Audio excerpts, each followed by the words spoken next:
They'll introduce themselves in a minute, but the club name is Community Restoration Revival, and they'll talk a little bit about what they do. I'm gonna go ahead, next slide.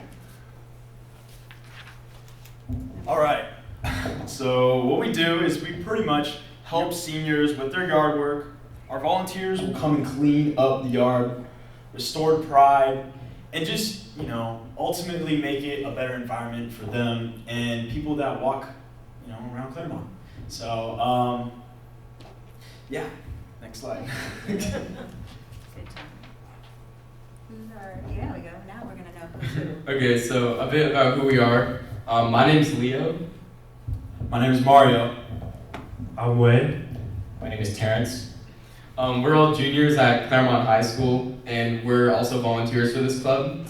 And we've been operating for less than a year, but we've already cleaned up over a dozen, close to 20 homes since the summer of last year. So we've been going in on Saturdays and Sundays, going to seniors' homes who need the help, and it's been really fun. All the events have been fun, and it's just a good experience for the kids, and obviously it's very helpful to the people who need it. And we're hoping that we can get more volunteers from middle school and eventually college students, and just people from our community in general, so that we can really bring this club to the next level and increase attendance at our events. Cool. What's our next? Okay, that's just a great photo of these kids. All right, next. Oh, there they are. Yeah. Ta-da. It's really cool to see them at work. Depending on the size of the job, some jobs are smaller. They'll get a smaller handful of people, and sometimes it's a large job and we'll need to go back multiple days. Go ahead. We have more stuff to get. Here we go. Our So essentially what we do when we visit the houses of these seniors is we're basically just doing some basic yard cleanup. So that ranges from cleaning up leaves and branches. It could be digging up weeds in their yard just to make it look more presentable. A bit of bush trimming and a bit of minor tree trimming. And the whole point is really just to clean up the yard and make it look nicer, because a lot of these people don't really have the time to clean the yard themselves, or unfortunately they aren't able to do so themselves. So we really want to just get out there and do this work for them free of charge. And what's nice about this club is you don't need any super skills or anything to do any of this. It can be anybody from high school, and we only really use basic tools. Like we use rakes or shovels and stuff like that, and we do have a couple of power tools that are managed by our adult volunteers, and it's really just like leaf blowers and a couple of chainsaws, but we don't really handle this. But You did that's that all we one. You did a yucca. That was one yucca that we did. They actually used a handsaw to get down and dirty with that yucca. That might have been our hardest. That was the hardest thing. Yeah, crazy. that one was referred by the city, and it needed multiple appearances, and it was huge, a huge improvement. Quite the adventure. Yeah, it was great. All right. it was very fun. Thanks. All right, next one. Sorry, our slides got a little wonky on the conversion, but you'll get the essence. Go ahead. So our work actually promotes biodiversity within the ecosystems, because like with invasive animals, weeds and other invasive species of plants can outcompete our native plants that are growing within the soil, and helping to remove those restores the natural balance of the ecosystem. Also, this promotes soil health, as most of the time weeds are more aggressive with nutrients and actually would take it from other plants that would really need it, and thus these native plants would die out. So helping root out these weeds would make our ecosystem a lot healthier and a lot more lush. Great. That's very important. Yes. Yes. So also with the recent fires raging around, it's really important that we clean up all the dead bushes, all the shrubbery, and anything that could be very flammable. Like we had an old senior home that had a bunch of dead weeds on the outside that were very prone to fire. So helping remove all of this can actually prevent a lot of money and potential fire damages. So this also helps to protect our community. And best of all, the practices we use are very sustainable. We usually rely on manual labor and electric tools and avoid pesticides, poisons, and gases, which I was told that we have gotten questions about. Yes, people say, are That's you putting, good. we're not putting any poison, there's no gas equipment, everything's electric. Next. Beautiful. So what we need, okay, are we doing this? So we need the community support in getting the word out. We could market this the way I know how to market things, but we need more grassroots with the actual seniors that need the service. Because we have received some individuals that try to take advantage of the kids that don't need the service. So we're trying to avoid that, and that's why you haven't heard a lot about it since they've been out for 10 months. We did give flyers out at the Jocelyn Center, which we got a slew of people from the Jocelyn Center. We gave it to code enforcement with the city, and Rotary does give the liability coverage to the club because it is sponsored by it, so there's that protection as well. But we do need the community's help in getting the word out. When you see, you know, we're the city of trees, retirees and PhDs, right? So we need to help those retirees that their yard is going up, maybe they had a health issue. You know your neighbor, you know your neighborhood, so we would love to get that recommendation. I did put some flyers in the back. I adjusted the phone number to my number because the city did reach out to me and tell me they didn't want a minor to be the recipient of the call. So, which is fine, they're doing the work anyway. I don't mind taking a call, as long as I'm not having to do the work, I'm good. And we welcome all volunteers. So we take volunteers of any age, young and old. They come out. I have Rotarians that come out. Russ came out. Mr. Bender came out to lend a hand. We've got, if there's work, and we'll take you. So, go ahead, next one. Next one. Next one. So what's next? So what is next? Pretty much our ultimate goal is to try and grow this club and keeping a more sustainable yard for the elderly that really need it. So we want to, as our future plan, to partner with other nonprofits and local businesses around here that could give us a hand and spread the word. And adjust the future need of that yard, right? Yeah. To make it more sustainable. Yeah, we need to take out lawns or something to that scale where we have an effective yard where we won't need to go back consistently in preventing it from certain causes. Pretty much, yeah.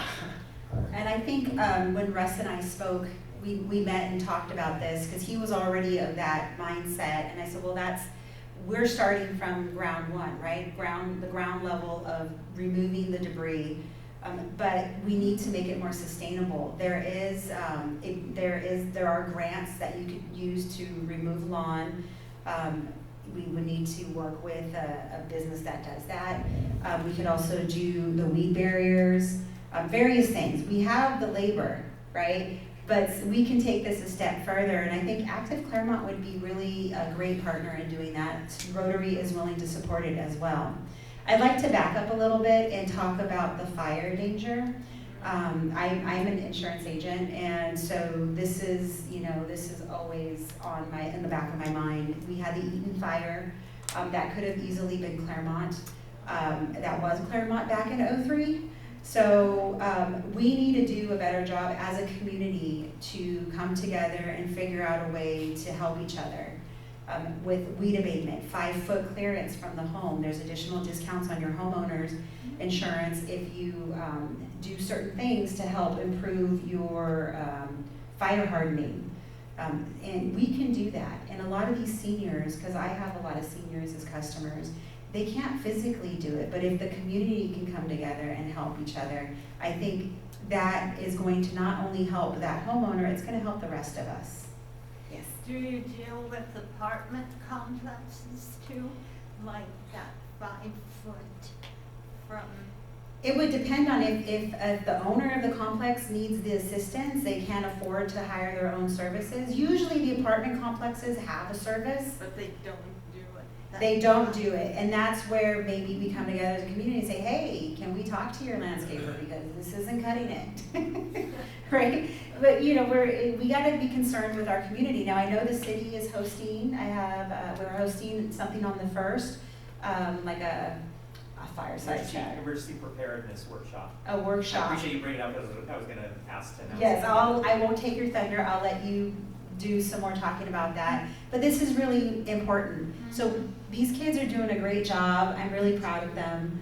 I'm excited to see where they go. I've got them for another year. I'm looking forward to the next group of kiddos that come in underneath you because they're juniors. Any questions so far? Yes. What would be the ideal target client? In other words, who is it you are most, in a little longer description, trying to help?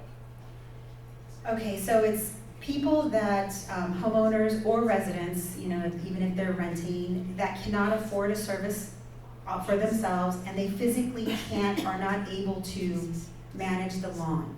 So it's money issue and a physical ability issue. Because, maybe it's a health issue. They don't have to be old. It could be a single person that had a major accident and they don't have the funds to maintain their yard and they need a little help for a little bit. That too. But what I see here more, there's a lot of seniors that need help. I got a Yes. number of questions, but Yes. the first one is, how do you decide which resident gets service and which one doesn't? In other words, if you were to come and ask me and I said, oh yeah, I'd love to have these 4 guys come over and pull in my yard, that'd be great. Yeah. But I can afford to have somebody do it for me. And so how do you differentiate between who gets it and who doesn't? So we interview them. It's usually myself or my husband that interviews them, and if there's, in that interview process, we identify, well, how do you do your yard now? Oh, I have someone that does. Usually they'll say, oh, I have a gardener that comes once a month, but they're not doing this. Well, they're paying for a service and they're able to pay for a service. And I said, oh, well, we're looking for, X, Y, Z. This is more tailored towards this type of homeowner.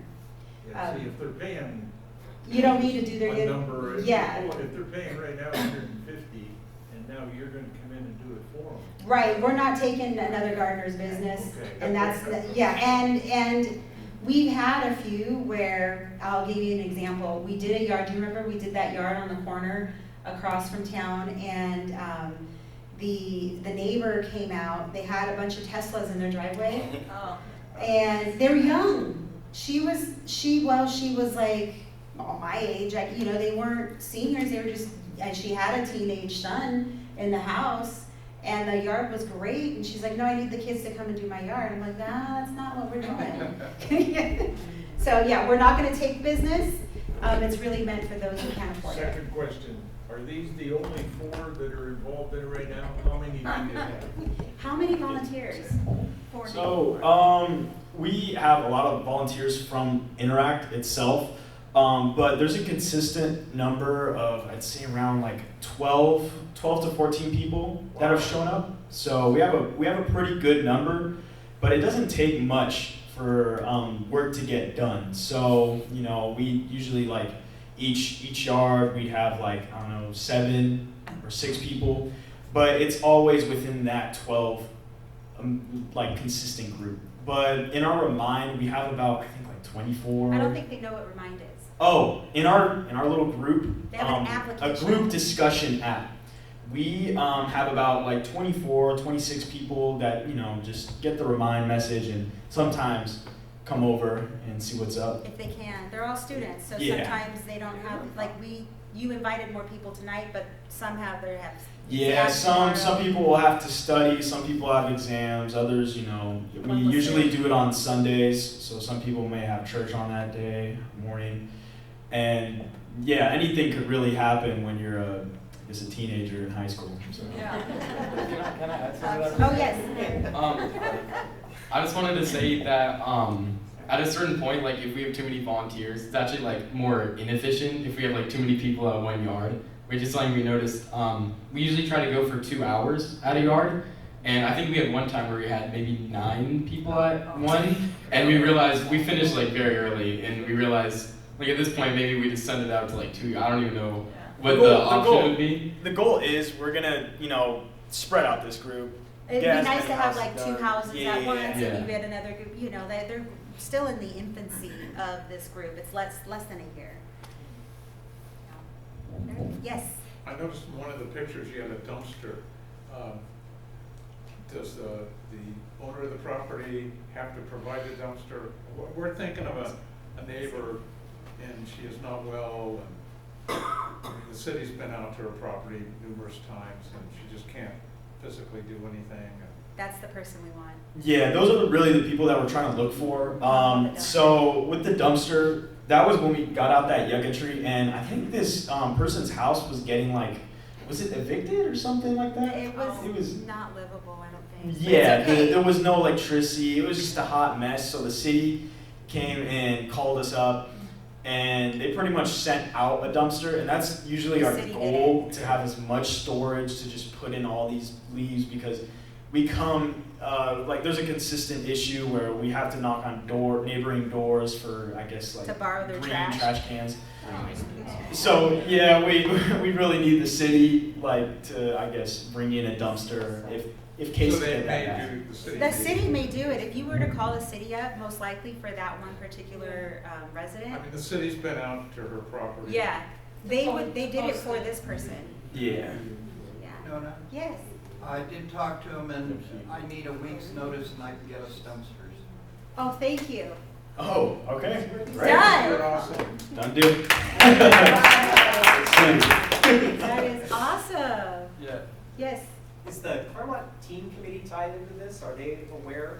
I don't think so. And I it'd don't probably know. be good, because I went to one of their meetings and they were talking about how to be more engaged in the community, and it seems like it's a problem in society in general. People operate in silos and really should be talking together, because we should all be, to your point, we all need to be working together. And I want to take this opportunity to commend you all. We had a program in this organization going back years, and it was mostly some older members of this club that did it. They've since passed away, and we weren't sure if we were going to get anything like this back, and it's really great to see you all as young people in high school doing this. So hats off to you. And if I have the opportunity, sometimes like this Saturday, we got Little League and a whole bunch of things going, but I definitely like to come out and do a yard with you guys. All right.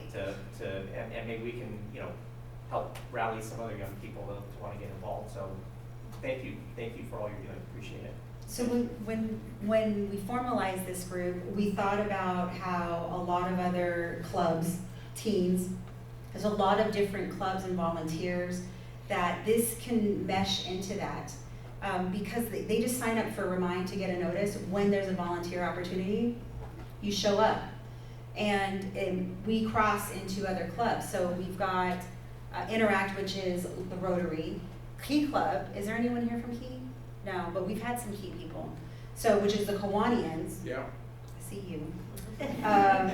So But I love your Rotary. Yes, I invite you to everything. So this is something that we can partner with, especially on the bigger jobs. I'm thinking after the workshop, there's going to be bigger fish to fry as well. There's going to be a lot of room to clean up, old weeds and various things that put us in danger. I mean, we're barely into the fire season. Honestly, if I had been aware of this, Councilmember Stark and I, Vice Mayor Stark and I went out the day after the windstorm and just volunteered ourselves, and we went over by Taylor Hall and just were loading they had left the dumpster, they're loading all kinds of branches from trees in there. And had I known, although it was during school hours, because I ran into one of the high school students and I was like, "What are you doing here?" Yeah. We're picking up branches, but certainly over the weekend we might have been able to utilize some help, which would have been really appreciated. I know. Yeah. By Well, they staff. wanted to volunteer too, and it's hard when we don't have the referral. But this is why we're doing this. We need the grassroots reach. We need everyone to know. Yes. Do you think the city would be able to have a number that people could call on their newsletter that goes out? I'll let Russ talk about that. Let's do that. While Russ is coming up, I just want to make sure I volunteer that Councilman Reese will join me in helping to clean up yard. Yeah, come on, Ed. Come on, Ed. It's cool to come in at the last minute and take all the credit. It's cool. No, I wanted to spend 1 minute on how we got to this point. A local lady who wrote Corey a letter and asked, is there, she said she was getting on in years and she was a little financially pinched and her yard wasn't looking so good. And was there anything they could do? That's the gist of it. Corey sent that over to Adam, the city manager. And Adam said, I know who to put this, who'll get this done. And he sent it to me. And from there, I went over to code enforcement at the city hall and asked, how big of a problem is this? How many people are on the cusp of being cited or fined worse? To me, rather than pay a fine, just pay the gardener, right? And while I didn't get a very clear or any answer as to how big a problem this is, they did hand me the flyer, the green flyer you'll see on the table there. And they said, well, if you know anybody that wants to do this, let them know. And so I chased it around, and that's how I ultimately got in touch with Nona. And then after a few meetings and all, that's how all these fine folks came to offer the the service to you. I asked the city, and they told me they really can't get involved. I asked Community and Human Services, and they said, you can do whatever you want, but we can't get involved. Why? I don't know. I'm assuming But- liability. Yeah, and they have all these reasons, but I don't think they're good ones. 1 second. But the main idea was, it is a good program, go right ahead. And the reason I don't think it's being referred, people are getting as many referrals as it could, is because when I asked, they say, well, we don't hand it out unless somebody comes in asking for it. Well, if you don't know it exists, then you don't ask. Nobody goes into a Chinese restaurant and asks for pizza because they don't think they have it, right? So the point being is that with this meeting and yesterday I went to the Jocelyn Center and spoke at their lunch for about 5 minutes. Anybody here as a result of that? I knew it. Thank you. I got one. One's good, but I think you said we got some others calls, right? Hey, but here's the point. If people would know about it, I think that it would be taken. They would take advantage of it. This summer, for instance, I was at a party with we have once a year for Active Claremont, and we were just sitting around eating pizza. And I told the folks that I was sitting with at the table about this, and they all just looked at me like, what planet are you from? This is awesome. Not any of those folks in particular needed the service, but they all had somebody on their block that they would love to have this happen, take advantage of it. Every block, it seemed, we got a couple, for instance, I would like to, and I don't understand why not, but I would really like to get in front of a bunch of realtors, because the #1 hardest house to sell is the house that, if you're trying to sell it, and the next door neighbor, is Boo Radley's or the Addams Family or the Munster's house. Do you guys know any of those? No, Too young. Yeah, he's like, no, too young. I know. Yeah. I know. I don't even know who to refer to now. It'd be like Al Bundy's house. Wednesday Adams house. Wednesday Adams house. Okay. I mean, if the house you're trying to get rich by selling is next to a disaster, well, here's the exact solution. Come in, clean it up, make it look nice, and you're back in business. Now, the second thing I want to ask, and this is a for the future item, and this is another thing the city has said, we can't recommend anybody, we can't talk to anybody, we can't have our fingerprints on this. I'm like, okay. Is that I believe there is a program that will actually help fund converting a yard to succulents and California natives. And so after, you know, the people can actually get, and it's happened several times in my neighborhood over here on Mills, is that they come in, the people that do the work, and know how to file the paper, how to propose, how to allocate the funds, do everything. And at the end, they do all the work, they get paid, and the people save, in one case, the neighbor saved like $300 a month on the water bill. Wow. Because she didn't have, yeah, because she didn't have to water all these thirsty plants, and now her yard looks spectacular. The stuff has to grow in, right? Yeah. And the savings go on forever. So, I mean, if somebody's a little pinched with money, well, that's the savings right there. And then finally, and I'd like Nona to speak to this, and I'll go sit down, finally, right? We had someone from the Insurance Commission come to the City Council meeting a couple meetings ago and talk about how there are homeowners insurance discounts available to those who do this kind of thing. I mean, there's other things that can be done too, but you know, with the crew we have, the excellent folks we have here, and I've personally seen how hard they work. The house we went to on Saturday, right? Sunday. We filled up 5 trash cans full of just out of the front yard. We trimmed trees and picked up branches that were blown down and all that. Place looked pretty good, right? It did. And that was 2 hours. And the neighbors were happy to lend the cans because, well, sure, here, you're gonna make that place look better? Go ahead, right? And so, I mean, when it's presented, people pitch in. And if there's an incentive to do it, is like to save the money. So if you want to talk about the insurance side of it, I think you're the expert. So I kind of mentioned a little bit about the fire hardening. As a wildfire level discount, that gives you additional discounts to have no brush around the house.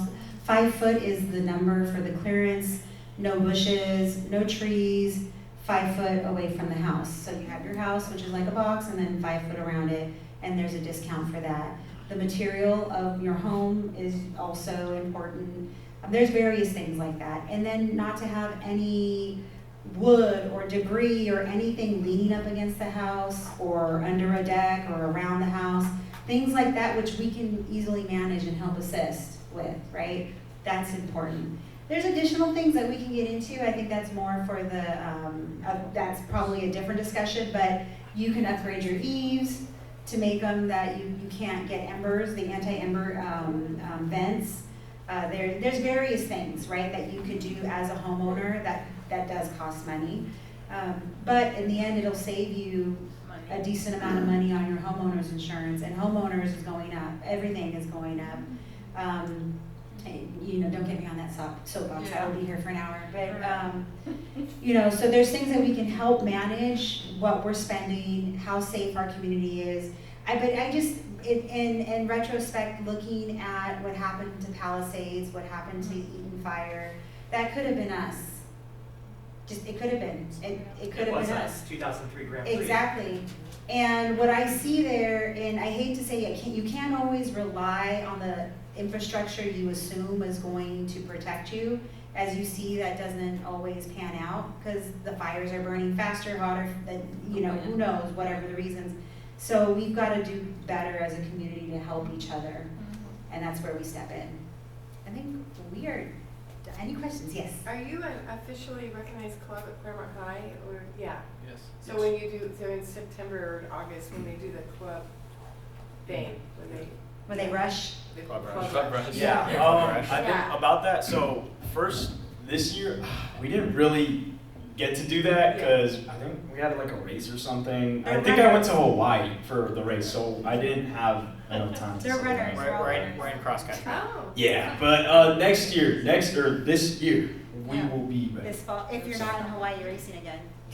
I'll probably be It's in not Hawaii gonna be racing, Hawaii. but we'll be Yes. And could you spend 1 minute to talk about what the community service credits, in other words, what do these fine folks get out of this? Okay, Or so have them do it. either way. you guys could talk about the benefit of volunteering and what it does for your, why don't we have Terrence? Terrence is over there in the corner. What it does for you as far as your application to college and the importance of volunteering. Okay, so a bit of context. I started to volunteer like a lot when I was in 8th grade. So, excuse me. This was since 2022, and I started by joining the Interact Club of El Roble, and I've been with them since, and that's about I think 3-4 years, and I think up to now. And then now with the volunteer hours that I've gotten from this club, I've gotten about like, I think over 300 hours, and I've gotten 3 of the President's Volunteer Service Awards, silver rank. And then about volunteering itself is, it just looks really good on like your resume, it looks really good on your transcript, your transcript, so when you apply for a job or when you're applying for a school, it just looks really good. Sure. And you know, when you join a club like this and you do these volunteering events and all that, it really just builds a community and you make a lot of friends, you get to know a lot of people, and it's just really a good experience for not only your future but yourself and your friends. Yeah. And these are hours that are logged and certifiable, that the colleges, if they think you're, that if they want to check up on you, Oh, they are. there is no question. Yeah, usually for me, like, it has to be like a signature from an adult who is like a supervisor. So like when I was in El Roble for Interact, it was the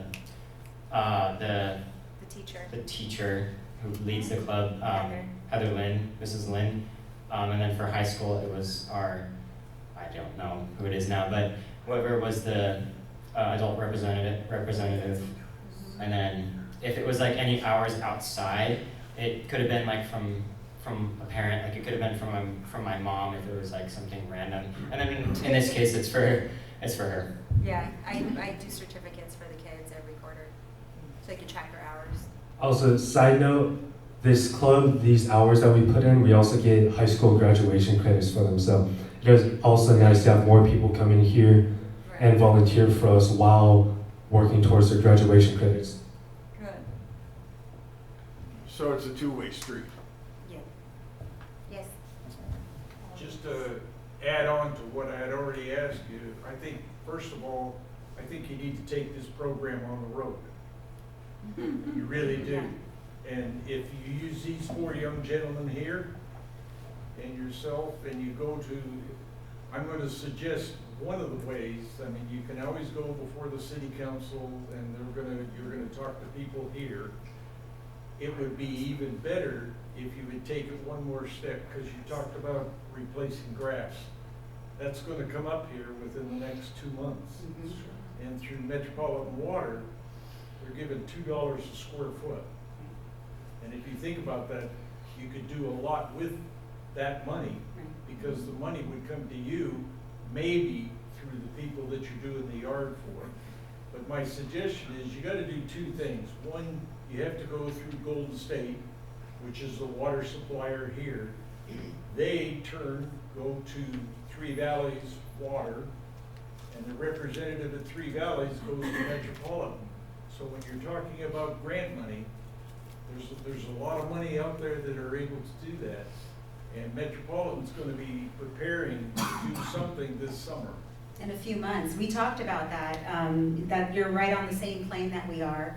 I personally wanted to take it more international with Rotary. We have Rotary action groups, that there's other communities across the world that they do similar things, that we can include them and become an action group internationally. So, I mean, I could see that down the road, but right now, in our infancy, we have this, which is great. We want to do something where we can make it more sustainable going forward.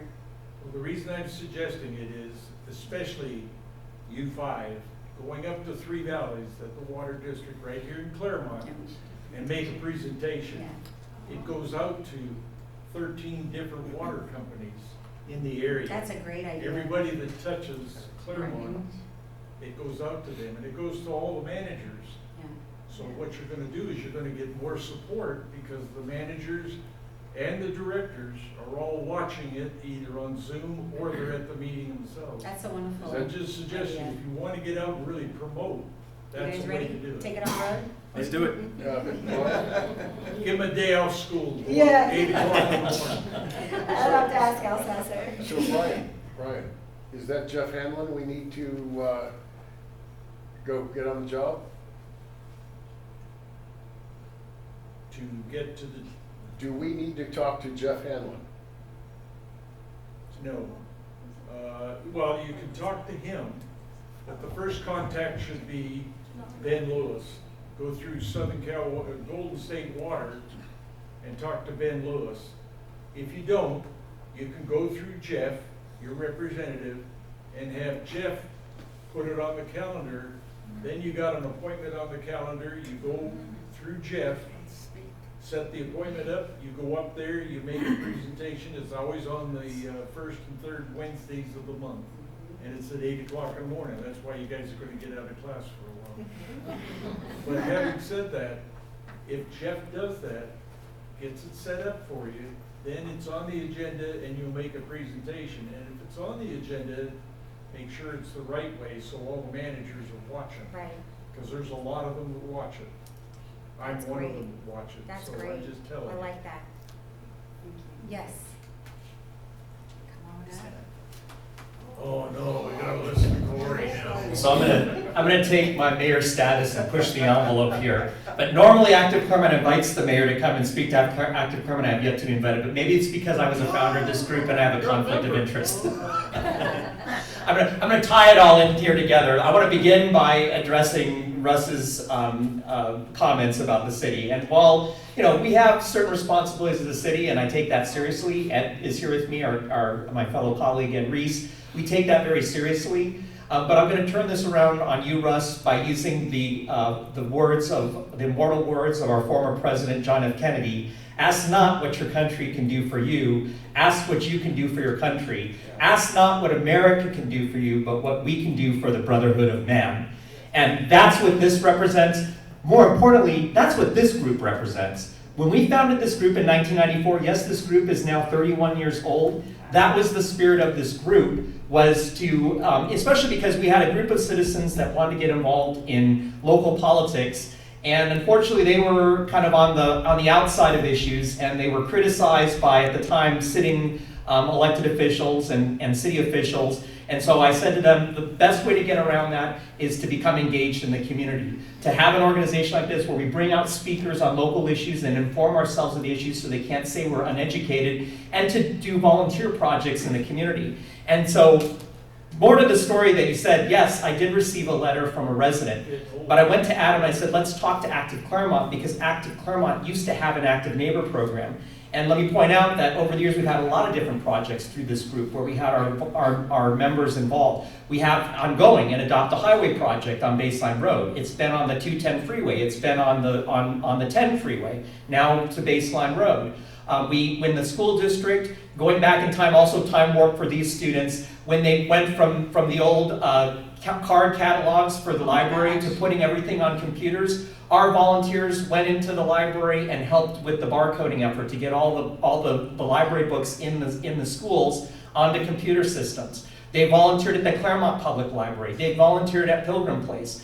That was the spirit of this organization, and let's talk about in the bigger picture. That's the spirit of Claremont. There's another organization I'm trying to bring back, and I think we're on the verge of doing that, and that's CHAP, the Claremont Homeless Advocacy Program. That was local community members that saw a need and stepped up and were very dedicated towards the cause. Unfortunately, COVID killed that program, but we met with two of the founders, and it's funny because I came to find out really all they kind of needed was the encouragement, a spark. And they said to me, it's funny, Corey, that you came. The timing's just off by a few weeks because we just filed paperwork to dissolve our nonprofit. But we held it for a while because we were waiting to see, we kind of thought there might be a need for us. We're trying to see if we can claw that rescinding back, but either way, they said if need be, we'll form a new group. But we're going to be looking for volunteers and even to a certain extent some of the students to possibly help with that program, to help our local in Claremont unhoused people, which, with all due respect, as much as we're doing permanent supportive housing, that's regional, and that's not necessarily going to help unhoused in our community. So at the end of the day, this kind of charity, as they say, begins at home, and this is the kind of spirit we need in America right now. This is the kind of spirit that's going to bring people back together. There's so much division in our community, and that was always kind of the strength of Claremont that I learned over time. At the time, there was a group called the Claremont 400, and if you weren't a part of it, it was kind of like you were locked out of Claremont politics. But what I kind of ended up coming to find out about Claremont 400, what made the Claremont 400 was they were people who were involved in the community. They were in the Rotary Club. They were in groups like the League of Women Voters, all these volunteer organizations in the community, and they built relationships that transcended politics. So at the end of the day, that's what kept them strong, because they shared a common vision of what they wanted for the community to make our community a better place. And so that kept them strong as a political group, and why they rightfully then maintain power. That's starting to fall apart. Some people, Sam Pedrosa teases me, I'm the Claremont one now. It's my job to tie this all together. But that's the spirit we need. That's what this group represents. That's what these young men represent. Thank you. I'm very sincere from the bottom of my heart. It's great to see this going and being passed on to the younger generation. This is the spirit we need in America, certainly our community, to bring people back together again, to make our community a better place. It's not all about government. Let me not forget the main reason I came up here is to share with you, the moment we had that tragedy, specifically all the things we're seeing, we had our own tragedy here, but nothing like what we saw out west.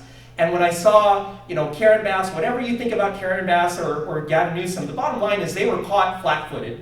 And all I thought about is I never want to see that for me and my colleagues or any of us here in Claremont. So I have a Brown Act buddy. That Brown Act buddy is Ed Reese, and it was the right Brown Act buddy because Ed's always very concerned about public safety. And I said, we need to work together to get a workshop in our community to make sure we have a public debriefing just of our experience. And even to talk about past fires. The point is, we had the Grand Prix fire here back in 2003. That was the same thing. The difference is we don't have a municipal utility here. We rely on Golden State Water to handle water. They don't have gravity feed up in Claraboya. They were using pumps to pump water up. And those pumps shut down because the electricity went out during the Grand Prix fire. So it was the same deal as Pacific Palisades. The only thing with ours, and it's going to be interesting to hear the debriefing on Palisades, is, I'm sure they had pools there. Our firefighters got on it. They realized there was pool water. They put hoses in and used pumps to pump the pool water to fight that fire. We still lost 18 homes, but, and that's still a tragedy, but nothing like what you saw out in Palisades. So kudos to those firefighters in 2003 that got on it and figured out a way to make it work. But we've had that, and so we've had these experiences, we've learned from them, and even from this last one, there even another thing, we'd never had a disaster, ironically, that fell over trash collection day. And staff was insistent that we were going to do our trash collection, and I kept telling them, because it occurred to me, because I take out my mother's trash, and I realized, I don't know if it's a good idea to put trash cans out, the wind is blowing. And they were just, no, we can do this. And as I started driving down the street, people had put their trash cans out. The ones who didn't know better, they were blown over and there was already trash on. The other ones had like rocks on top. And I called the city manager and said, this isn't going to work. They're either tipped already all over, blowing all over the place, or if they have rocks, the guys are going to have to stop to take the rocks off to unload. So it's not a good idea. So we postponed trash. That's a new lesson we learned in this, is if it's a disaster like this, you postpone the trash day. So again, we need to have this conversation as a community. It's not going to be solved in one day. A part of this too, going back to ask not what your country or city can do for you, ask what you can do for your city or country. We do have a responsibility in disasters. When things fall apart, everybody wants to blame somebody else, but even we as individual citizens have a responsibility for 72 hours to be able to take care of ourselves. And again, in all fairness, we all have our lapses because we have all kinds of distractions. And it isn't until the disaster hits, that earthquake hits, the fires are out, the wind is blowing, then everybody's uptight and wants to blame somebody else. We all need to get together. We need to have this discussion. We need to assure people that from the city to our utility companies who will all be here, to our fire department, which we don't contract directly, they have their own district, but that we're all in tune. And that we've got a plan, and that we're all working together. And it's probably what will happen is, coming out of this workshop, I'll probably end up appointing an ad hoc committee composed of citizens, particularly probably some of our commissioners, one from each commission, because each commission has something, even with regards to building. To your point, how do we plan for better construction in a community that's that's in a high fire hazard area, to have better building codes and requirements, materials. So it's going to be a very comprehensive discussion. Colleges are going to be very important. Our private schools are going to be very important. Those organizations that have responsibility for groups of people to make sure we're prepared. So that's the gist of this, and it's probably going to end up being a year-long discussion. We're probably going to end up, I was just talking to the city manager tonight, this is the opportunity to start pulling out our emergency operations mobile center to share with the community, to have information. And we're probably going to do little ones, after I talk to you tonight, at all the different events over the course of the year, our spring event, our 4th of July event, sort of National Night Out. Those are opportunities to educate people. So again, long story short, I want you to all be aware of it, but I want to also build in everybody a spirit of, we got to stop blaming each other. We're all a part of the solution. We've all got to work together, and everybody should be doing their part. And I want to just quickly take an opportunity to acknowledge some people who take the time on their own time to give back to this community by serving as commissioners. Nona Tirre is one of our police commissioners. We have Sonia Stump, who serves on our Traffic and Transportation Commission. We have Vicki Noble, who serves on our Police Commission. I want to even acknowledge, Helene's been on commissions, but Helene and Bill are on retired senior volunteer patrol for the community. Russ is, I forget because Russ is president, but he's also on our Community and Human Services Commission. And I want to acknowledge, Bob Fass he's just Mr. Claremont. He's the one who should have gotten the title that they gave to the realtor. He volunteers. He lives to volunteer. This man is out there. This is the spirit of the community. And I want to acknowledge my past colleague, Sam Pedrosa. He gave years on our city council and cares deeply. And prior to that, Community and Human Services Commissioner himself. Brian Bocock was on our water board. That is the spirit of this organization. So in addition to that, for those of you who are here for the first time, please come back. Please bring your friends. Let's make this organization stronger. Let's build this spirit in Claremont. Thank you. I feel like I should start singing, "We are family." I thought the meeting, you were going to talk about the meeting on. Can we let the boys sit and then we'll Yeah, bring up that'd be fantastic. our next Yeah. people? Thank you Yeah, very that's it, much, Jane. guys.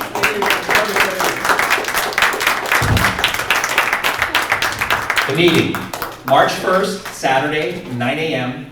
I acknowledge, was thinking we were going to be you may not know this yet, so you're going to learn something on this. We had thought it would be better here at the Padgett room because there's more room. However, it's not wired for online. I told Adam we need to work on getting this building wired so that if we want to do larger meetings, we have that opportunity here. But it's more important to be able to record this so people can actually watch it live if they can't come down, and then also review it after the fact if people missed it so they can see what was said. So it is going to be in council chambers, 9 a.m. Unfortunately, if it's busy, we're going to have overflow in the citrus room, but it kind of is what it is for this meeting. And again, it's a starting point because there's no way, even if we went the whole day through, we're not going to cover everything. So it's certainly a starting point. And I think this year, the theme for my year as mayor is going to be about being prepared. Yep. And we're going to carry that through the year. So Saturday, 9 o'clock, where? At City Hall, in the City Council chambers. That's what I'm saying. It's kind of small, but unfortunately. Get there early. Get there early and Or stand up. stay involved. Or stand. Any other questions? I just wanted to say to these young men, we'll be looking for you in 25 years to be doing these kinds of jobs. That's right. That's where it leads to. That's where it starts. There you go. It starts with you. That's what leadership is all about. Any other questions? I kind of hijacked the meeting. Sorry, That's Russ. okay. We were done. We're good. Actually, we're at about an hour, so, Wow. And last thing, I'll invite you. We'll have you come out and do a presentation at City Council. Oh, that'd be great. Yeah. That'll be another opportunity. Thank you. So We'd like that. great. Thank you, Russ. okay. I'll give it back to you. Thank you. Thank you so much. Okay, I'm going to try to get in the view of the camera. All right. Again, thank you all for coming and for coming from the Jocelyn Center meeting. We would like to, let's say, approach and maybe get the help of not only Aging Next, but I think Meals on Wheels. Got half the board's Meals on Wheels here. I know. Yeah. There we go. All right. Flyers went out today. Cool. Yeah. Because Meals on Wheels, I think, has the added advantage of actually going to the houses, and they can see who might be a candidate. Correct? So thank you for coming. I can't thank you enough. This is how this starts to work. And to Corey's point, it's what can we do for Claremont? Well, I hope this says that, you know, when we put our minds to it, we can do an awful lot. And this will be, hopefully the snowball at the top of the hill that at the end, at the bottom of the hill, crushes all the problems that we're having and makes things really all that much better. Any closing thoughts, Councilmember Reese? No. Whoa! Oh, sit down. Time to perform. Well, you're here, I'm here, microphone's here, you're never shy for words. Well, I think I want to go back to the question. I'll go back to the question about working with the city and have the city refer the group. And there's a number of reasons: staff time, liability, etc. But nothing precludes all of us, and quite frankly, council members, to get word out there. And so I know I sent out a newsletter to about 7,000, 8,000 residents. Corey sends out a newsletter. So there's an opportunity for us to get the word out. It would just not be in a way that Russ was hoping for. Right. But we can get there. Yes. And as you grow, as your exposure grows as a group, you'll get there. And pretty soon you'll have to schedule it far in advance. Yes. As you get more That's a and more good problem to people have. engaged. It's a great problem to have. Yeah. Great problem to have. But I agree with Corey and everything Corey said, and thank you all for being here tonight. I know some of you are new tonight, so please feel free to come back and join in, because we need groups like this. We need groups like Rotary, like Kiwanis. All of these groups make a difference. And coming together to serve our community and make our community better is really what is at the heart of all of these groups. And so thank you all for being here tonight.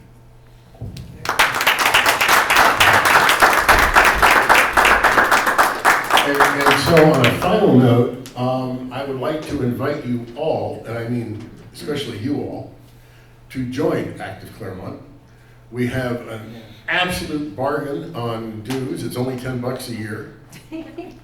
And we would love to have you, and you can come to our meetings even if you don't join. But yeah, we'd like to have you. And anybody else that would like to, please sign up. We also have in the back an email sign-up sheet, so we can we can put you on the email list. Tell your friends, bring them along next time. We will be Future speakers. No, you. Future speakers. We've got Randy Lopez gonna speak next month, and the month after that is our new CEO for the chamber. correct. Okay, so Randy Lopez has moved from the Chamber of Commerce and has taken over Nancy Minty's place as the CEO of Uncommon Good. And then he left, of course, the vacancy that has been filled by Kathleen Ferris. Kathleen Ferris. And she is then scheduled for the next month to talk about all the things the chamber does, besides Village Venture. They do a lot more. And I think those, again, that's key information, key folks you don't normally get to talk to face, you ought to come. Once again, thank you for coming. I hope this has been helpful. There's flyers in the back, and we'll see you next month. Thank you.